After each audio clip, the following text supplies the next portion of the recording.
Bonjour à tous et bienvenue sur le projet Souveida. Aujourd'hui, nous allons parler de l'intuition. Rumi le personnifie par Fatima, la main de Fatima. Dans la symbolique, vous savez que on en a parlé d'ailleurs dans l'épisode précédent, la main de Fatima qui est une protection contre le mauvais œil, mais ici, Alana Fairchild et Rumi personnifient Fatima avec l'intuition. Le texte explique ce qu'est l'intuition, quel est son but, pourquoi elle est là, pourquoi elle nous parle, pourquoi elle essaye d'avoir une place dans notre vie, dans notre âme, dans notre être. C'est un très beau texte, il est très court, donc voilà, on y va. La main de Fatima. Je ne peux pas te quitter, ne serait-ce qu'une heure, ni même un instant. Tu es dans tout ce que je fais, tu es tout pour moi, je bois ta douceur, je bouge sous tes ordres. Je suis dans tes mains une proie abandonnée, et tu es mon lion dévorant. Ton âme et mon âme sont réellement une. Et je jure devant notre âme que je ne désire que toi. Dans le jardin de ta grâce, je ne suis qu'une pousse en train de germer. Le couronnement de ma floraison est le désir d'être dans tes bras. Rumi. Ma main veille sur toi. Elle t'apporte faveur et réconfort, grâce et protection. Je suis rayonnante de divinité, et tu es mon enfant, tu es mon corps. Je ne te quitterai jamais. Tourne ton œil intérieur dans ma direction, et vois dans ton cœur la lumière de ma grâce. Tu ne peux pas être blessé, tu ne peux pas être souillé, tu ne peux qu'être ce que tu es, être moi, plein de vie et rayonnant d'amour. Tu es en train de donner naissance à une force vitale plus grande que jamais. C'est un moment de ta vie où une sage-femme pourra être d'une grande aide.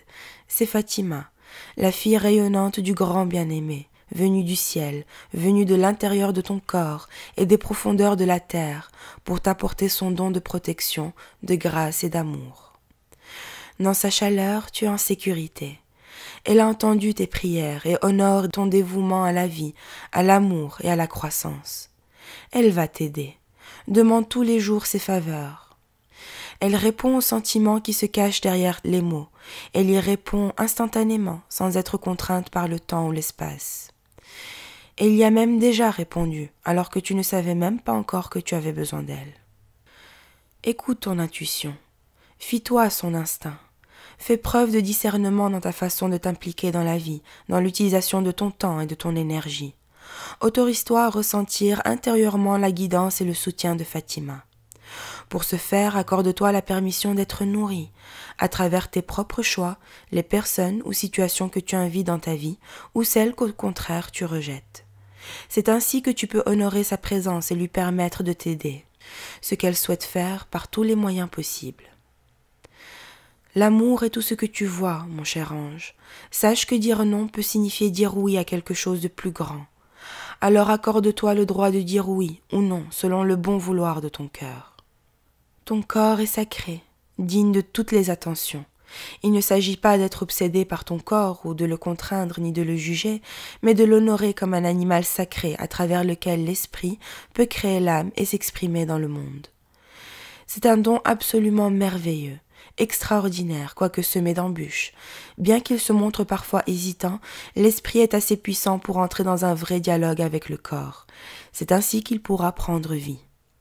Une histoire raconte que les anges chantaient pour attirer l'esprit dans le corps, mais que celui-ci, habitué à la liberté, rechignait à entrer dans ce qui lui paraissait comme un lieu confiné.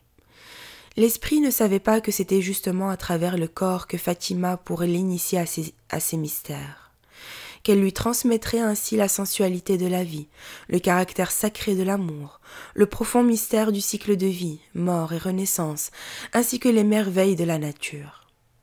Elle allait ainsi lui montrer que le divin pouvait vivre non seulement dans la lumière, mais aussi dans la chair. Fatima détient l'incroyable sagesse du divin féminin et de la sacralité de la vie. Elle possède le formidable don de la présence extatique dont on fait l'expérience quand l'esprit vit dans le corps. Elle te transmettra ce don si tu la laisses te guider. Quand l'esprit comprend cela, ou quand il respire ne serait-ce qu'une bouffée du magnifique parfum de Fatima, une étincelle se produit. La passion de vivre s'allume. Les merveilles du monde perçues par le corps deviennent une façon de révérer le grand bien-aimé. Et toute la vie se mue en un temple de l'amour. Voilà, l'intuition. L'intuition, ce que c'est cette voix qu'on a tue pendant bien trop longtemps.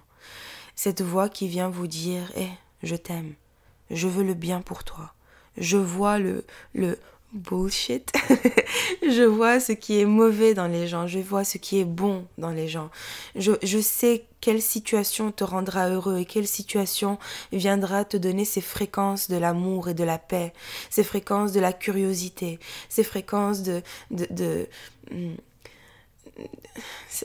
ces fréquences de l'amour, c'est tout. La 5e dimension, c'est tout ce que c'est l'amour, c'est la bienveillance, c'est vouloir le bon et l'empathie pour les gens. Voilà les amis, c'était le texte de Rumi, la main de Fatima, cette intuition que la société a écrasée pendant beaucoup trop longtemps. Cette intuition qui nous donne le mode d'emploi de cette vie, cette intuition qui nous montre le chemin, qui nous dit par où aller. C'est son enfant intérieur. Écoutez votre enfant intérieur, écoutez votre intuition. Voilà les amis, je vous revois dans l'explication. Mon nom est Soukaina, merci de m'avoir écouté et je vous souhaite une agréable journée.